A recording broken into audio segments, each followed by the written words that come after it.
One of the most important facets of any business is customer service. In business, you are not only selling a product or a service, but an experience. Providing exceptional customer service and developing real relationships with your clients means increased sales, retain customers, new customers via word of mouth, and a positive reputation. You're listening to the Focus on Customer Experience podcast. Benjamin Del Grosso gives you the ins and outs of one of the most underlooked aspects in business today. Improve your customer service and watch your business skyrocket. 2, 1.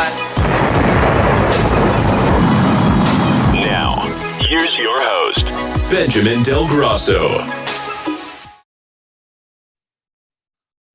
Hello and welcome to the show. Today we have a special guest, someone I've known for about five months now, local too, which is great. He's been running a mastermind every Saturday for about 4 years, or are you on the 5 now? On the 5 years plus. 5 years every Saturday. Very committed, so committed that on Christmas Day at 6 a.m. I'm logged in on the call with him, and even on New Year's Day. This guy is very committed to doing that. So he's also part of World Financial Group. So Matthew, welcome to the show. Thank you, Benjamin. Glad to be here. And maybe tell us a little bit more about yourself. Yeah, so I'm born and raised out here in Coquitlam. I just love, personal growth and development, like all the personal growth seminars and things like that. Really built my identity. And some people ask me like, well, why do you spend so much time in it? It's because I was actually super shy, introverted when I was young. When I was 17 years old, I was just into video games. I thought I was going to become a doctor. And then my parents dragged me to my first personal growth seminar, where I learned about all this whole personal growth world. And I started to learn how really moving from a fixed mindset to a growth mindset. And then everything kind of changed. I learned about entrepreneurship. I learned about how you can be instead of a victim, a victor. And yeah, it's been a great journey. From there, I met somebody who introduced me to the WSG opportunity. I wanted to learn about how money works, and I became my client myself, and I loved the experience. And now I just share with others. And right now I have an office out in Richmond, but I'm going to be moving out to Coquitlam out here, which was my goal. My goal was to be 15 minutes from my house, my church, my family, my friends, and my gym. So by November 1st, that will be done. That way you can take care of your local community, right? Yeah, definitely. Which is awesome. Yeah, I was just thinking, you're talking about being in a growth mindset. And I kind of think about when I worked at Best Buy, they were doing so many teachings and there was lots of personal development stuff that they did within that company. And when I left that company to pursue other dreams and other goals, I ended up leaving a lot of those jobs because they didn't have a lot of those personal development. And it seems like maybe if I would have joined a networking group like what you and I are connected in right now, that maybe I'd be even in a different growth trajectory than where I am now. Although everything does happen for a reason. And I do feel that the personal development group that we're both involved in right now, I just feel like I'm just on a rocket ship right now, just shooting to the moon. And just watching a lot of stuff you do, you get involved in like Tony Robbins seminars, you get involved in so many different things. You're always looking for something else to bring yourself to a next level, right? Yeah, because I've really found out how, especially being in the financial industry, I always see the financial industry as the foundation of all growth. Because when you don't have your finances in place, you can think as positive as you want, that the boat is sinking, right? So once you have that foundation in place, now you can really start helping someone really build their confidence. And that's what they did with me. They put me in they taught me the fundamentals of how to build wealth, which is discipline and patience. Discipline is the money that you're putting away, and patience is allowing that to compound. Then I realized discipline and patience is the key to anything, to grow a business, to grow a relationship, to do volunteer work, whatever you want to do. If you don't have discipline and patience, nothing happens. And so once we have that foundation about money, then I can really focus on what I love, is like building identity, and really just personal growth, becoming the best versions of ourselves, and helping everyone else as we can grow. Yeah, and you really do have to be disciplined with investments. A lot of these people are running around on this whole get rich quick, put money in this and it'll pay off dividends or whatever real quick in the next couple of months. But Yeah. you know, even the networking group we're in, they talk about, slow and steady wins the race for long-term success, right? Mhm. So maybe not slow and steady, but fast and taking action, right? But I mean, you are talking about when you make an investment, you're looking at the long-term reward, correct? Mhm. So Yeah. yeah, that's One of the guys, actually, he was one of our guest speakers for one of our WSG conventions out in Vegas, Grant Cardone. He came out as one of surprise guest speakers, and I started watching him. And he makes things really, really simple, because that's one thing I try to do, is just make things common sense to the where you can really understand it. So money, you only have to do three things with money. You have to grow it, keep it. Sorry, you have to make it, grow it, and then what is it? I forgot again. Make it, keep it, then grow it. It's three simple things. But the problem is people don't make enough, because cost of living is going up. As we're speaking about this, inflation is a record high. So when you don't make enough, you're not keeping enough. And then so everyone's focusing on growing it, but they don't have really enough to grow. So that's where they start taking shortcuts. They start, I'm going to try this, I'm going to try this. They start investing things that they don't understand, and that's where they get shot in the foot. And I've been guilty of that. I'm not sure I'm not the only one who invested in a hot stock tip over the years. Um, and then and somehow they just never work. It's just kind of how, like, you get what you put in. So you reap what you sow. So if you don't know that, you're not going to really be able to benefit. And if you do, it's really short term, because it's not replicatable. It's not a skill that you can go over and over again. But the wealthy people that I know, both whether they're clients or just business partners, or even just through associations, they do it like day in day out. It's like the boring grind over and over again, and they just have that slow steady growth, and just they maximize on the first one, which is making as much money as they can and reinvesting back in their business, or in their investments, of how to grow more money. yeah. No, it makes sense. And you know, I don't know. I need to get myself into some investments one of these days, and probably you and I need to sit down and talk about that. Yeah, always have to. But so, what was your most memorable experience as a customer? As a customer, I guess it was when we started. So World Financial is a really, really big company, but it's also misunderstood, because it's different by design. Like, one of my first banks that I dealt with account was RBC, right? And RBC is a great bank, and never gonna bash any bank, but they don't really ask you about your goals. They don't ask you what you want to achieve. So the first time where I ever had someone sit down with me, at the time I had like a credit card. I was a university student, so no job, but they'll give you a credit card. And because they know that if anything happens, you'll go to the bank of mom and dad in order to pay it off.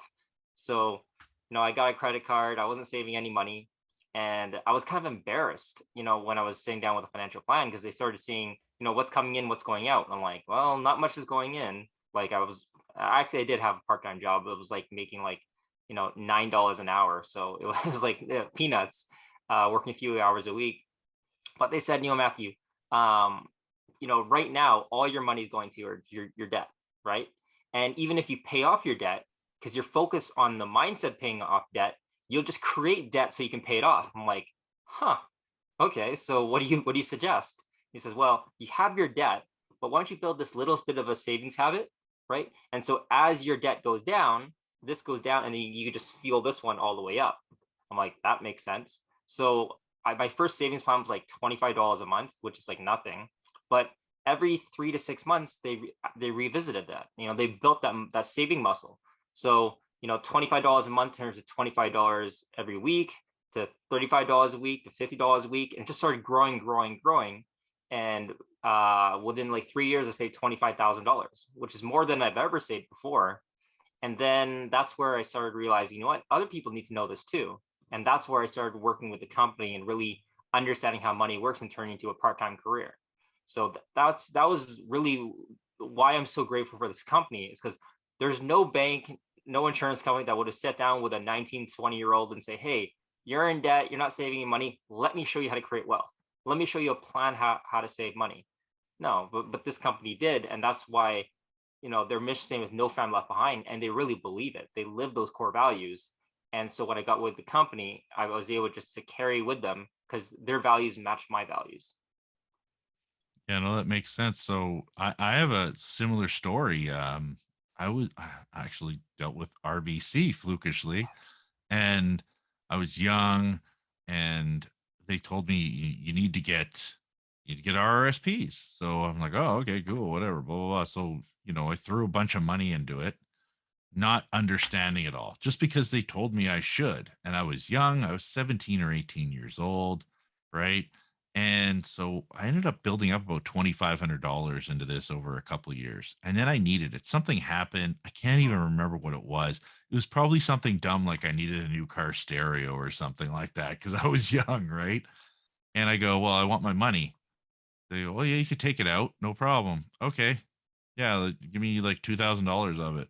And then they go, okay, here you go. And it's like 1,600 and some dollars. I'm like, where's my 2 grand? They're like, well, you get taxed on it. What do you mean I get taxed on it? I gave you 2,500. I wanted to take 2,000 out, and you took a whole bunch of my money. Yeah. Okay. Well, I want the rest of it out. And then I took the rest of it. I'll get taxed again. And I didn't understand it. Nobody Right. even explained to me that when I was taking it out that I was going to lose that. It was just like, here you go. Yeah. And nobody took any time and had somebody done it. So then I spent 10 years of, I'm never doing RRSPs. This is a ripoff. It's a scam, all because I was never explained properly to begin with. Right. And now my wife does RRSPs. I think she's done them for like 10 or 12 years or something now. Right. And it's all in her name or whatever, but I just haven't, because I've had that bitter, all because of that experience when I was young. Now I understand RRSPs, and now I wish I never would have taken that money out like I did. But like you said, someone really didn't explain it to you properly, and then somebody did, and then you're like, you know what? I just want to educate those people, and I want to make sure they understand better on how to use this. And yeah, anyways, the system failed me. Well, and unfortunately, it's designed that way. The less that people understand about money, the less that they understand how taxes work, the more that they'll make the banks rich, and the more they'll make overpay their taxes. If we were overpaying our taxes to the government, do you think the government would say, "Hey, Benjamin, you're giving us a little too much taxes. Take some of it back"? Of course not. There's legal rules in place for us to pay the right amount of taxes. But unless we're not educated, unless we're not, in partnership with a good accountant, they're not going to be able to, they're just going to take advantage of you. And, there's, that's why one thing, one of my friends is when they were trying to teach me about money, they taught me in like little metaphors. So I always remember it. So at the time I was playing soccer, and they says, okay, Matthew, let's say we're playing a soccer game, right? And I'm going to play with you, and it's the first time ever going to play, but I'm a hockey player, and I show up with full on hockey gear, and not just any hockey gear, but I'm full on goalie. So I have like skates, I have like the goalie mask, the goalie pads, and I show up to your soccer game and I say, pick me to play on your team. Would you allow me to play? It's like, no.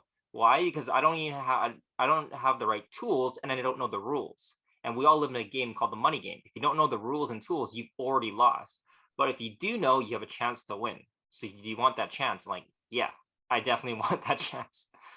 So, but I hear stories after stories about, students putting money in RSPs or putting them in a tax savings account. Like there's things where they say, oh, I tried RSPs. I didn't get any growth, so I'm going to put into a tax savings account. Which doesn't make any sense, because These are just environments to grow money, but you can choose those investments. The same you put in an RSP, you can put into a tax-free savings account or insurance or anything else. So it really comes to just understanding the basis of where you are, where you want to go, and just knowing your options in the industry, which unfortunately the industry doesn't have, hasn't done a good job of giving the education, because most people are just selling a product, right? So what we want to really understand and make our clients understand is you need to have the education and awareness, then you can choose the right program, because no one's going to take care of and care more about your money than you. So you have to be your best client. Yeah, that makes sense. It's the truth. Yeah. Makes all the Yeah. difference. Oh yeah, no, and I mean, I just think about I've things over the years that I've blown money on that I probably could have invested in myself long term that I didn't. But I mean, it's all part of learning, right? Yeah. But yeah, no, I don't know. I'm really digesting, what you're saying here about the TFSAs, RRSPs, and everything. And I'm just thinking about like the education, because I think most people just think about an RRSP as, did you do your RRSPs? Because you can get a bunch of money back on your taxes, right? And that's like the big selling feature, instead of talking about, you want to set yourself up for when you're retired. This is what you need to do, and you need to put this much in, and this is how it works. And I'm not an expert on it, so I'm just really rambling on here. Yeah.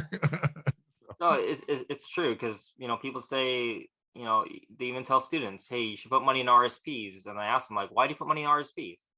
And they're like, well, my parents told me to, the bank told me to, right? But you're not even paying any taxes, and your income's only going to go higher in the future, so you're actually going to pay more in taxes when you access it.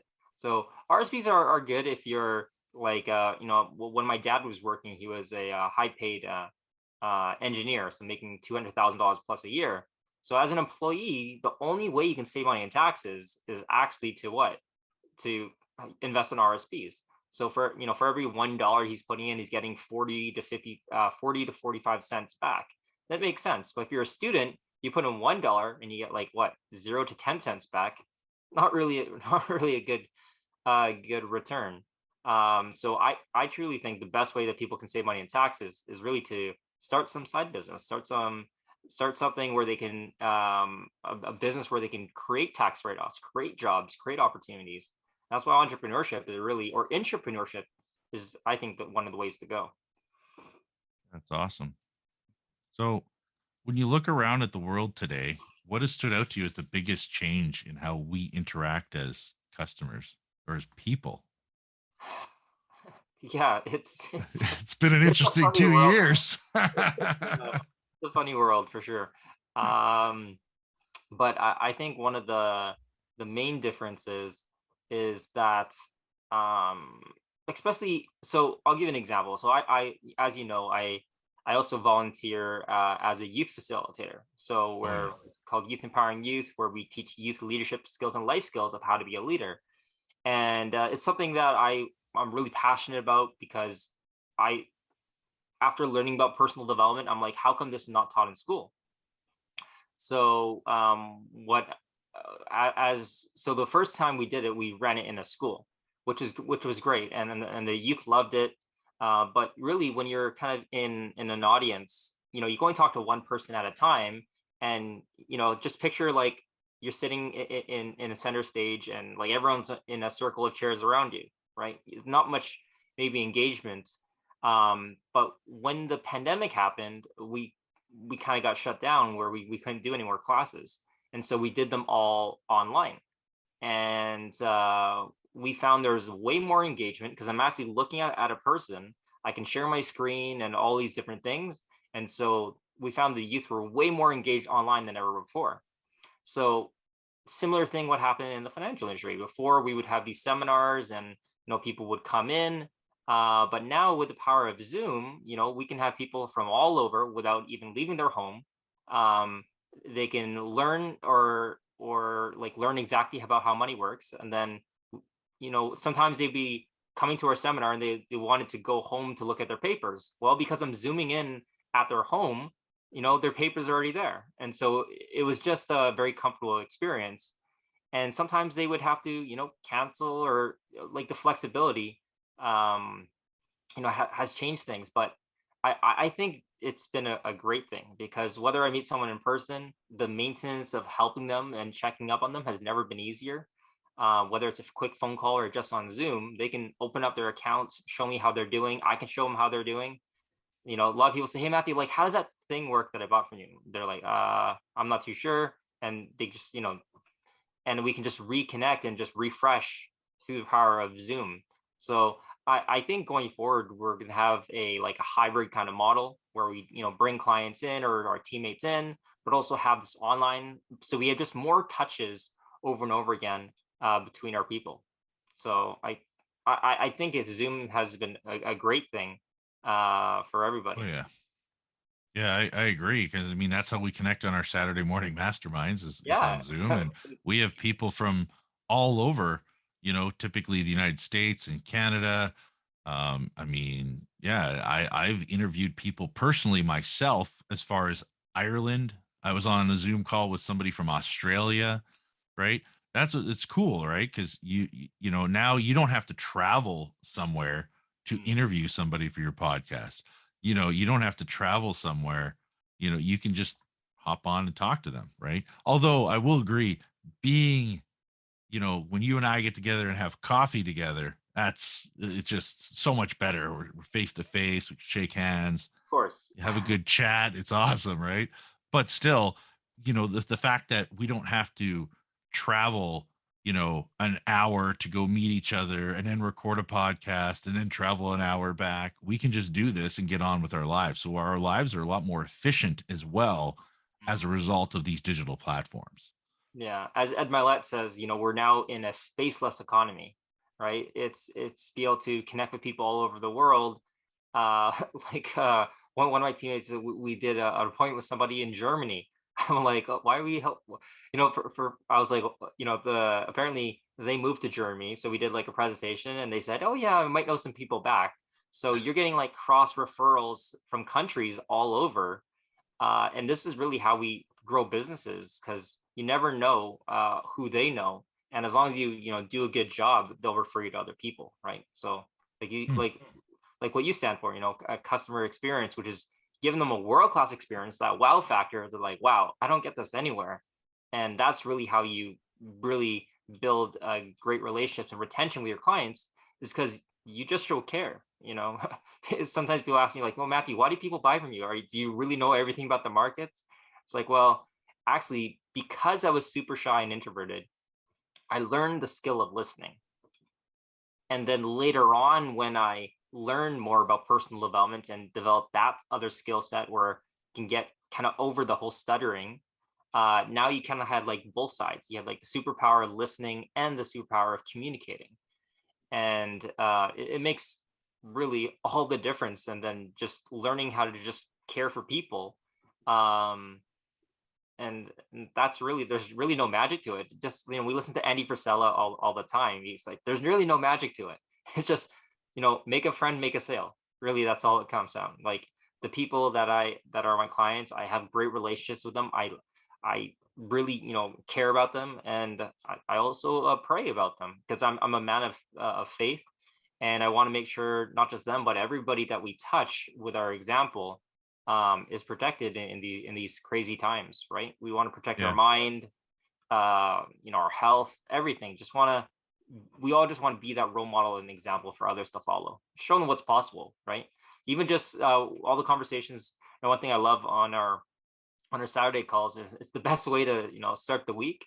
But everyone shares their wins in a great supportive environment, and it inspires others, right? You starting your podcast, and now you've been doing these interviews with others, and now people are like, you know what, Benjamin, like you inspired me to do my podcast. You inspired me to do something, and that just feels so cool. Like even though you don't have a vested interest, it's like that you had a little bit of like a taste of or a little bit of a piece in someone else's success in terms of just helping get started. Yeah, And and I mean, yeah, that like we're both part of Arete Syndicate. This is, it's a very powerful networking group that we're both part of. We were both accepted into it, which is awesome. You have to apply to get in. And it's all about reciprocity. You get back what you put out. And somebody helped me set up my podcast from that networking group. And now every time somebody reaches out and says, "Hey, like you inspired me to, because of the podcast, I'm going to start my own." Now I'm helping them, right? So, because I'm trying to give back, hoping that, it's going to come back in some sort of way to me, right? And even if it doesn't, well, whatever, I still help them out, help them become better, help them drive, and sooner or later it's going to come around and they're going to help me. And it's turned already a few people as a result of me just having those interactions. They've referred friends of theirs. "Oh, you need a dash cam for your new vehicle? Contact Ben." And I've sold a few to people in the States just as a result of that, which was cool. But I'm not expecting that to happen. But if it does, hey, bonus. Well, it's also true. It's not like I'm a fan of Simon Sinek. Start with why, and he says, people don't buy what you do; they buy why you do it. People don't buy what you do; they buy why you do it. And it's so true. Once I know, especially in supporting small business owners, once I know their story, like I'm willing to, pay that extra premium because I know I'm supporting that local business or that story, right? And it just what you give out does come back. So that's why I always tell people my story, because it's really everything. And then I love to learn people's stories. People have amazing stories. One time I had, like, I used to do these events called food events, where people would write a letter to the world saying, if I had the whole world's attention, this is what I'd say to the world from my world. And they would write that out, and then they would get into like kind of like a potluck kind of gathering, where they would share that letter with everybody there. And it was giving them access to full self-expression. And it was just so cool to see everybody share, and just imagine if everyone was seen, heard, and understood, not be judged, just shared authentically who they are.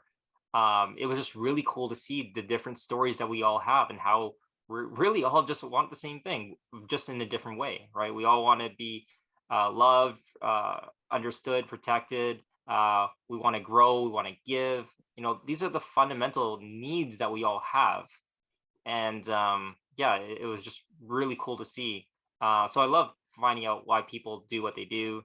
And yeah, I guess that's kind of like my science mind at the same time. Like, my dad always like takes things apart. He was always a mechanic for many years. So for me, I just like to know like how things work. I'm fascinated about the mind and how it works. Yeah, well, we all do. We all think differently, right? And we've all been raised differently by different parents and different settings and lived in different parts of the world. I mean, we met some people yesterday that they lived in the Philippines, they've been to Korea, they've been to they've been to so many different places in the world, and they have all these different experiences. They born in Ontario, lived in New Brunswick for many years, and then on top of that, like I said, lived in all these other different parts of the world. So it was just very interesting. They came over for lunch yesterday, and it was just an interesting conversation talking about all their different experiences being in different parts of the world. And there's different governments and different ways that people eat. And they lived in a certain part of the Philippines where no one really speaks English, so you have to adapt and you have to learn the local language now, right? So while myself as a tourist, right, I go to you know we tried learning Italian to go to Italy, and then when we got to Italy, everybody spoke English, and we're like, oh, okay, well, so none of the Italians stuck anyways, because basically we couldn't believe how many people over there knew English. But I guess that's what happens. You're going to tourist areas, people are going to reform. The world language technically is English. Hmm. So, people are going to, you don't have to. So I learned really quick that really I'm not going to a lot of places that don't know English. So I guess I didn't need to learn Italian. but, but yeah, what is one thing you do or have done to provide positive experience? So one thing I learned this from a guy named Dean Graziosi, which kind of goes back to the why. Yeah, especially when someone wants to save money or wants to start a business with me, I try to find out what's been stopping them? Well, what is the resistance? Because we all want things in our life, but there's a reason why we don't have it. Whether we don't have a coach, a mentor, or the support system, or even we have just beliefs that hold us back. And so the first question I always ask people, what is the job of your money? Why are you making this money, and what do you want to do with it? And then, so they say, well, I want to buy this house, I want to buy this car, I want whatever it is. And then I go, okay, so if that were to happen, why do you want that? And then I would get an answer. And then the why, you do 7 levels of why, and you get to the root cause. And once I know someone's root cause, I kind of like know the person's soul. Like I know what moves them, I know what drives them, and I can use that as leverage to help support them. So when they come to me, I remember I started a savings plan for one of my friends, and this years ago. And he said, "Oh man, wants that money." It's like, well, you told me you wanted to buy this house, and then I remind him about their reasons. So, is that still important to you, or do you really want to just go on that vacation? Not saying you can't do it, but just know this is what we set it up for. And sometimes we need to be reminded about their reasons. I remember when I used to go to one of the gyms when I was first getting signed up. It was actually a CrossFit gym down the street. And one of the coaches there, one thing I loved about it is they didn't talk to me about the packages. They said, like, why do you want to do this? Just know the why, just so deep down to know. And sometimes we're going for a goal, we don't even know why. But when you go 7 levels of why for yourself, and then you write that down, and you can remind yourself or someone else about those reasons, it really makes all that difference. So Yeah, and I just want to kind of talk on this. I'm just thinking about how when I've interviewed people, like, why do you want this job? I need money. Oh, okay. Are you interested in the industry? I just need a job. Oh, okay. And then you ask 2 or 3 more questions, and like, we'll get in contact with you if we're interested, because you're like, why are you here? Right? What's your why? What's your purpose? You well, know? sometimes even just asking why is even in the book, find your why.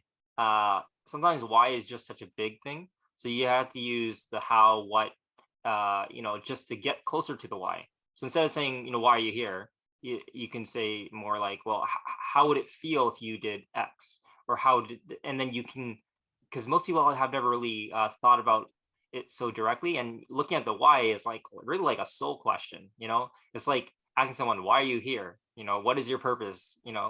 And if you never really done that deep thinking, I was fortunate that God gifted me a near-death experience of a car accident about 5 years ago, where really it shifted everything. I live every day now as if my last, and I wake up every day just like, yeah, I'm winning. Just having another day is a whole different mindset, and it makes all the difference.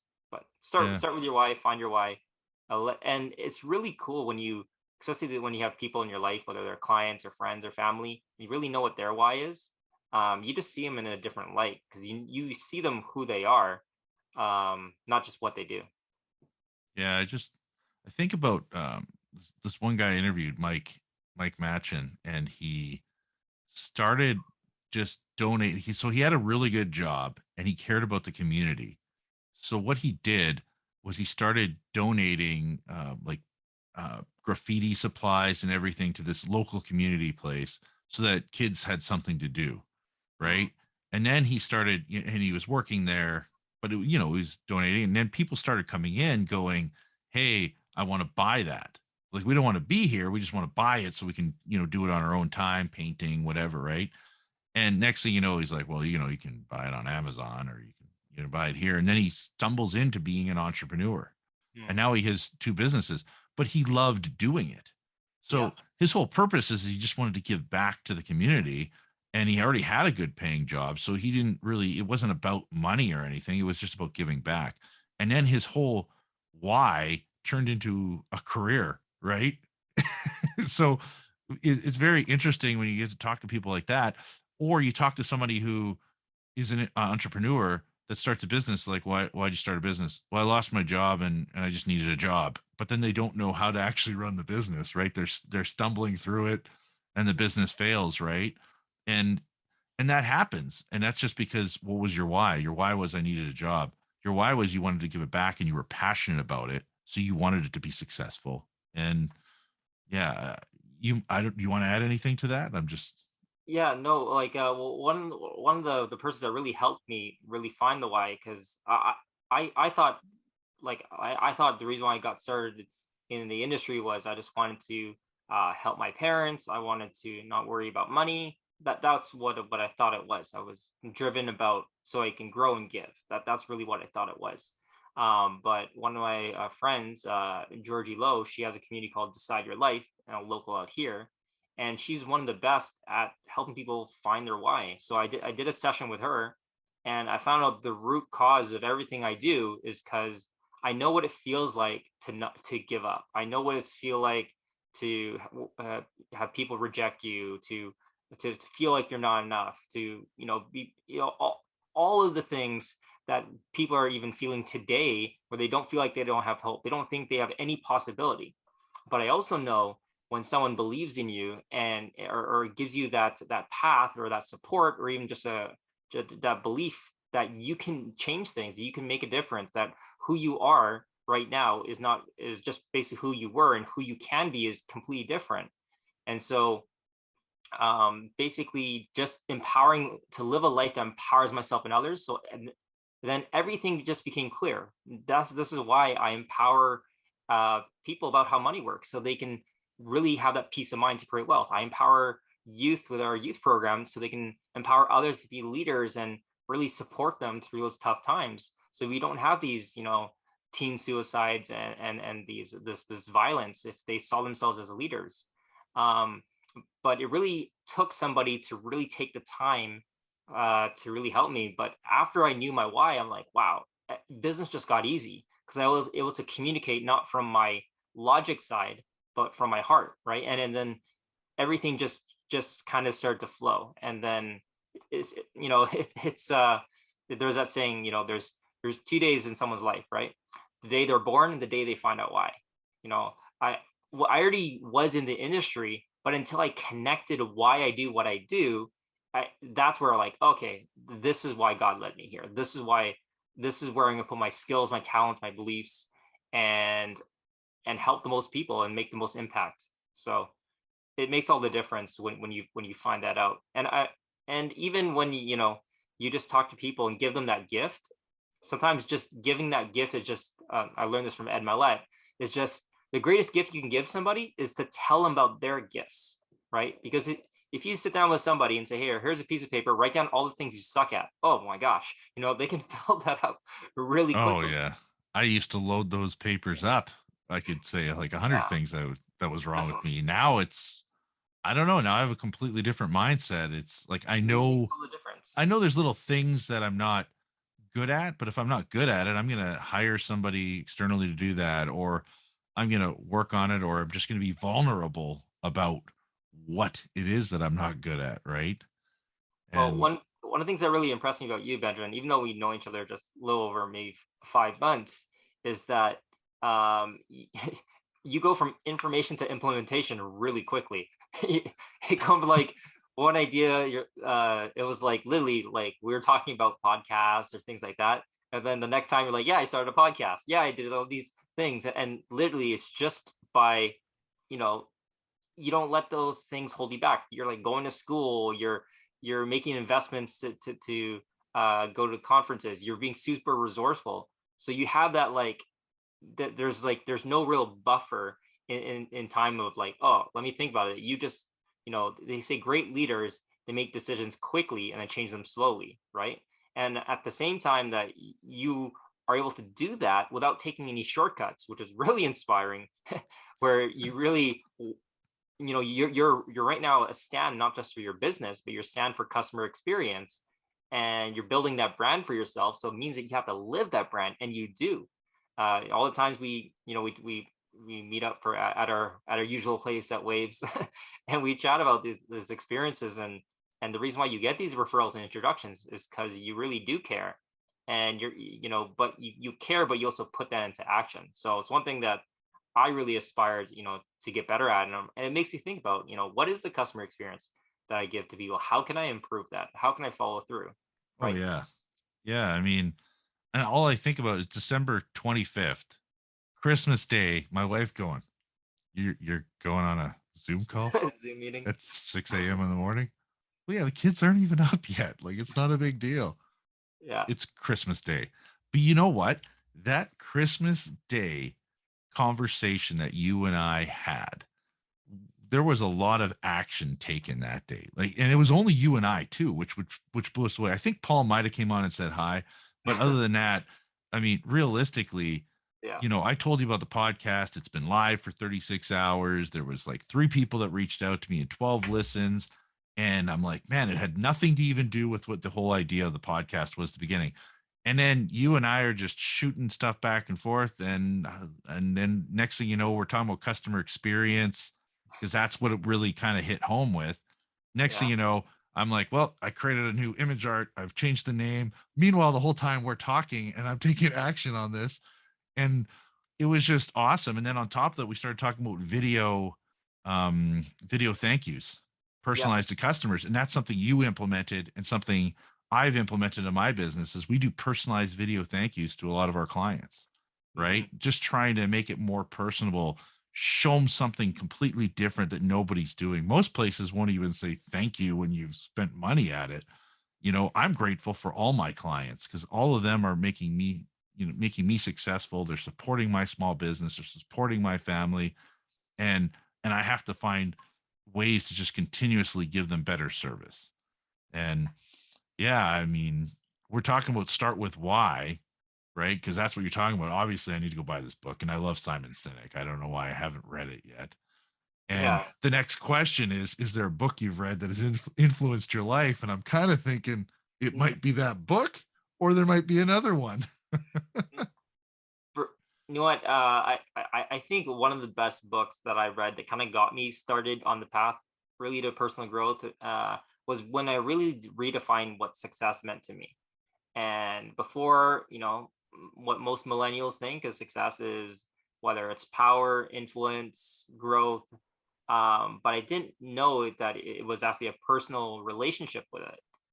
So one of the books that I recommend everybody to read is Robin Sharma, um, which is The Leader Who Had No Title. Especially now, right now, if you're somebody who kind of feels numb at things or you don't even feel like you're winning about successful, I would suggest everyone to read that book because it makes you really think about what success really is on the outside versus the inside. And do you really like after I walk away from that book, my definition of success has never been the same. And I've also see like, do I want my life to be a warning or an example? And it does it in a nice kind of fable way where you start with this character and it's because it's all written in first person. So it's like I. So in the beginning, you feel like crap because you're really connecting with the characters all in first person with all these negative affirmations. But by the end, you feel completely free. You feel renewed. So I always recommend a lot of people to Robin Sharma's Leader Who Had No Title. And he did I know he has a new book coming out or it's already out. But he did a recent interview with Ed Milet about heroes. And yeah, so I love his stuff. Yeah, leader with no title. Sounds Leader Who Had No interesting Title. because I've had a lot of jobs where I've worked at where people are like, "Okay, boss," and I always say, like, "Don't call me boss. Like, I'm just one of the other team members that And I don't really like being called boss. I'm not sure if it kind of fixates on that because there's a lot of people that live by their title. You know what I Mhm. mean? Like, I'm the boss. You listen to me, Yeah. or is it more of a different direction? Well, like boss is one way to say it, but if you were the boss of all bosses, that'd be that'd be really awesome. It's like, yeah, if you're gonna call me boss, just call me the boss of all bosses. You control the world. Make all the difference.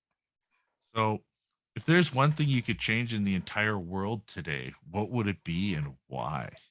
Oh man. Is that a whole nother show? It definitely is. But you know what? One thing that I've been surprised, I guess it would be two things connected to one thing, really. Um, a lot of us, we're focusing on growth,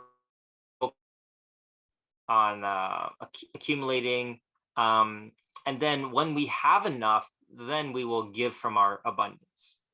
However, if we were to flip it and make giving more not just a sometime thing, but a way of life. It's not like, oh, it's Christmas, we should feed the hungry.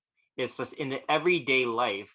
This is one of the reasons why I love 75 Hard in the Live Hard program. One of the last things is, we do a random act of kindness, whether it's, going out and picking up garbage or paying someone's bill.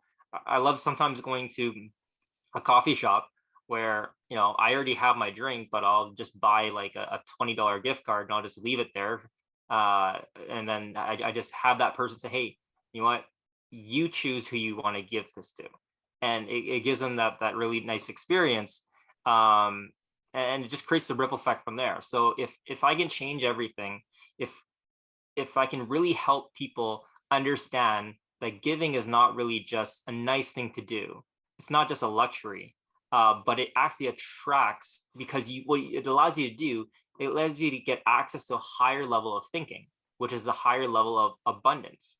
And if you really understand, the law of compensation, or the law of karma, is what you put in is what you get. And so really there's no pro bono work, right? Eventually God's gonna balance the checkbook. So as long as you just give, and if everyone, and fundamentally we all want to give, it's just through this pandemic, and it forced us to go to our what Tony Robbins calls it, to our emotional home, and we kind of went from offense to defense. And if everyone can just have that breakthrough of just, when you're helpless, get helpful, just help as many people as you can and just give, doors just open up. I've seen people where they lost their jobs and they started volunteering, and volunteering led to great jobs and works. I've also been given too, and it makes all the difference. If everybody can really have that giving experience, it could be giving your time, your money, your resources, a connection. It could be giving a comment on someone's podcast, or it could even just be just encouraging people. So if I can really help people just have that encouraging experience, because we all want to be encouraged, right? But it really starts with, we get what we give, right? So if we can just start encouraging others, seeing the best in others, letting them know, because we already know what we suck at, like I said, on the piece of paper. But if you can just tell them like, hey, you know what, this is what I see in you, and just let them know about their blessings and their gifts, whether you're a really great listener, or what you're doing, you have so much attention to detail. That's why, I just want to let you know that, or I appreciate the service that you're giving me. Now, because all of the disconnection right now, with whether it's a mask or things like that, people feel really separated, but we can still give kindness and we can still encourage others. So that's what I want to change in the world. Yeah, I think that's great. I mean, I just think about many years ago, you go to like a Tim Hortons and go through the drive-through and you buy your $2 Timmies. And I remember at one point in time, they had like 36 people in a row was like the record or whatever. And, but yeah, we were like number 27 or something that in the row of paying for the person behind us coffee because they paid for ours. Right. So Yeah. it just keeps going. Right. And they want to see how long they get it going, that people keep paying for somebody else's, because someone will come in and, leave a $20 or something, and it pays for a whole bunch of people's meals and drinks or whatever. And then they just want to keep it going, pay it forward. And you just think of that movie, Pay It Forward. Like that. I mean, that was, I don't know, that was an amazing movie. Like I love that movie. That's I don't what care. I don't care what anyone says, man. Me Yeah. and three of my good friends. I remember we went to West Edmonton Mall. We watched in the movie theater. We're all crying and we're all pretending like, we're all pretending like we're not. But I mean, that movie was just amazing. I haven't watched it in many years, but like it was just, all about giving back, right? Pay it forward. I don't know, like I haven't seen a movie like that in a while that's touched me in that way, right?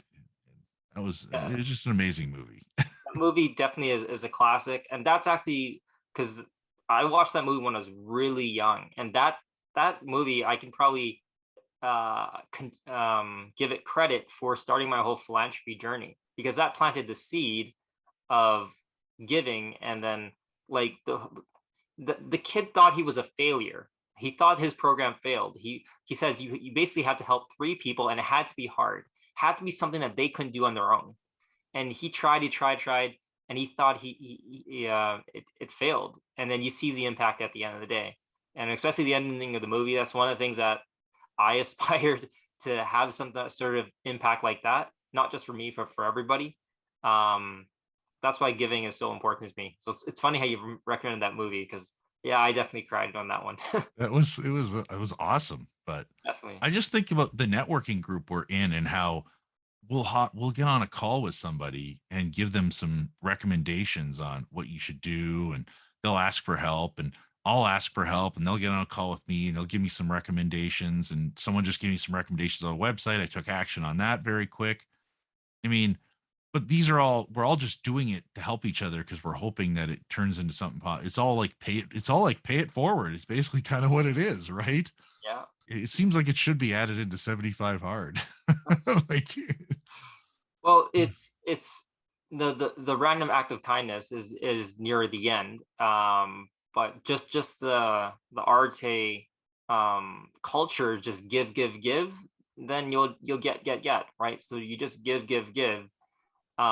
anyway, to the extreme, in everything we do. So yeah, yeah, this is I'm enjoying it, and it's the best way to start a Saturday, because I remember my Saturdays, like I I would just start my day at like 12 o'clock or 1 o'clock. It's like, I'm an entrepreneur, I can sleep in. And it's funny. One of my friends, Cole, he sent me this this Instagram video recently where this guy's like hammering on this wall, and he says, "I wanted to work for myself. I used to work a 9 to 5. Now I wanted to be my own boss, and now I work 24 hours a day," or something like that. It was just a funny thing. It's just true. Like when you're an entrepreneur, but it's also a gift. If you're gonna work hard at something, it's something have to be something you're passionate about, because you're gonna put those long hours, and if you don't really have that passion for it, if it's just about the money, or just about what people on the outside think about it, only when you go to the mirror, you're enjoying what you do or you don't. And you can be in the right business, but you can lose the love of it if you're not doing the right things, right? So what I mean not the right things is like paperwork. One of the worst things in the financial industry is all the different paperwork. I love the people, I love the interaction, but the paperwork is the one thing. So that's why I focus on how can I hire somebody to take care of that, so I can just focus on the customer experience. And even when I was first hiring an assistant, I had a good conversation with one of my mentors, Darrell, and he said, "Why do you want to hire an assistant?" It's like, "Oh," and I was saying all the wrong reasons. I hate the paperwork. I hate this. Okay, well, that's not the right reasons. Let's say if we take away that, what will allow you to do? Oh, I can focus more time on the team. I can add more value. I can build better connections. I can get referrals. Like, yeah, focus on that. It's like, and it made all the difference, just focusing on focusing on my strengths. So what am I good at, and how can I give that gift more to others? which is funny. You basically just answered your own question. That's the why of why you needed Yeah, somebody. exactly. Sometimes it's called a one hand clap, right? you know so sometimes he needs a reminder. You know, It's the one things we teach the youth too, which is like, the best advice you can take is sometimes the ones that you give others. Just take your own advice, right? yeah. Well, it was great having you on. Do you have any final comments, final words of wisdom? No, I love the platform that you're creating. I love the standard that you're creating, and I also love that how you're actively going in and making these connections. Like, even though you've just been in Arete for 5 months, I remember as soon as you came in, you really felt like, wow, this is what I was looking for the whole time.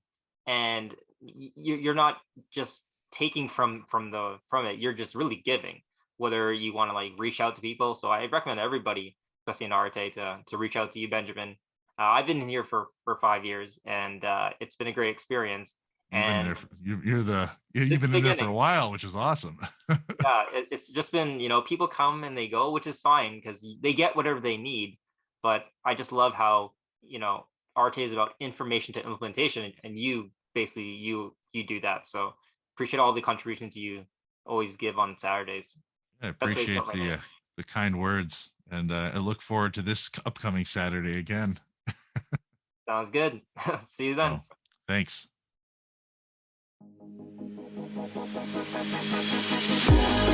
Thanks for listening to the Focus on Customer Experience podcast. Be sure to subscribe wherever you get your podcasts so you never miss an episode. For more information or to connect with Ben, check out Benjamin Del Grosso on LinkedIn, at Safe Drive Solutions on Instagram, or www.safedrivesolutions.ca online. We'll see you next time.